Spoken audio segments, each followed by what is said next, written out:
Dans toutes les communautés, l'usage veut que l'on commence à sonner du chauffard pendant tout le mois de Elul. Je me permettrai de vous donner un aperçu de la manière dont on sonne du chauffard et je vais donner quelques explications, quelque peu techniques, mais il est bon de les entendre et de savoir à quel point cela demande une étude profonde et beaucoup d'entraînement pour y arriver. Les sons du chauffard se nomment de la manière suivante. Le premier s'appelle une kia. Kia litkora, c'est un son prolongé, long. Ou ensuite à des shvarim, qui correspondent à une voix cassée, qui correspond à des sanglots, et qui se représentent, comme je vais vous le montrer maintenant, de manière saccadée. Et ensuite, il arrive parfois qu'une fois que ces sons saccadés se terminent, on a une espèce de hoquet, on ne peut pas prendre sa respiration, et c'est ce qu'on appelle la troa, le son de la trompette.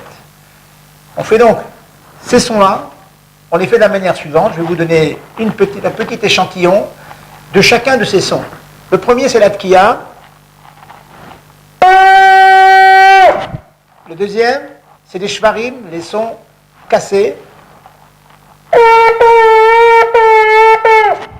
Le troisième, c'est la troua, le son de trompette.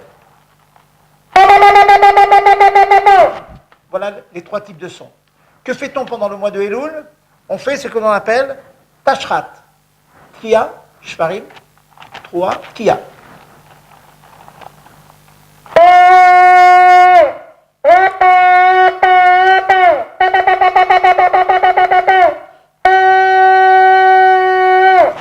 Voilà. C'est le premier échantillon. Deuxième échantillon, on fait ce que l'on appelle tachat. Une tkiya, le son long, le son cassé. Ensuite, une deuxième fois le son long. Ça s'appelle tachat.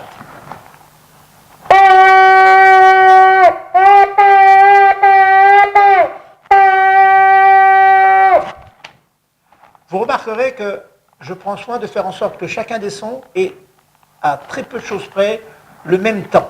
C'est important pour l'harmonie des sons que le ton soit respecté, que le temps soit respecté. Le troisième, c'est tarat, la tkiya, puis le son de trompette, puis encore la tkiya. Cela donne.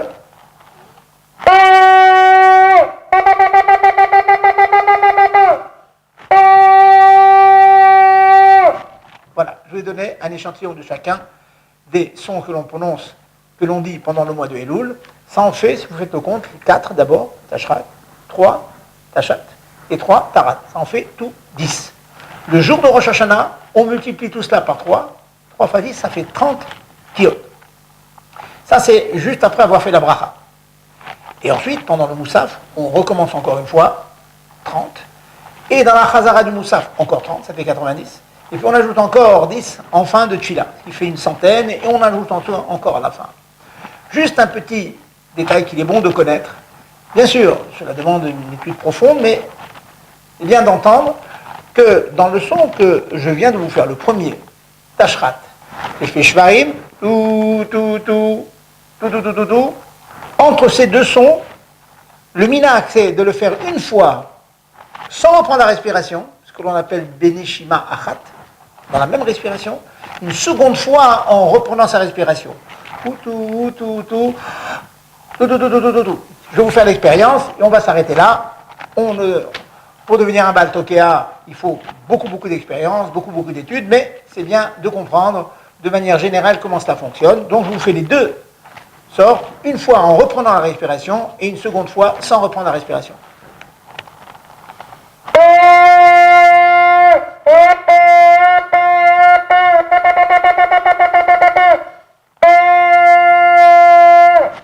Bien entendu, je n'ai pas repris la respiration entre les deux sons du milieu. Là, je vais reprendre la respiration.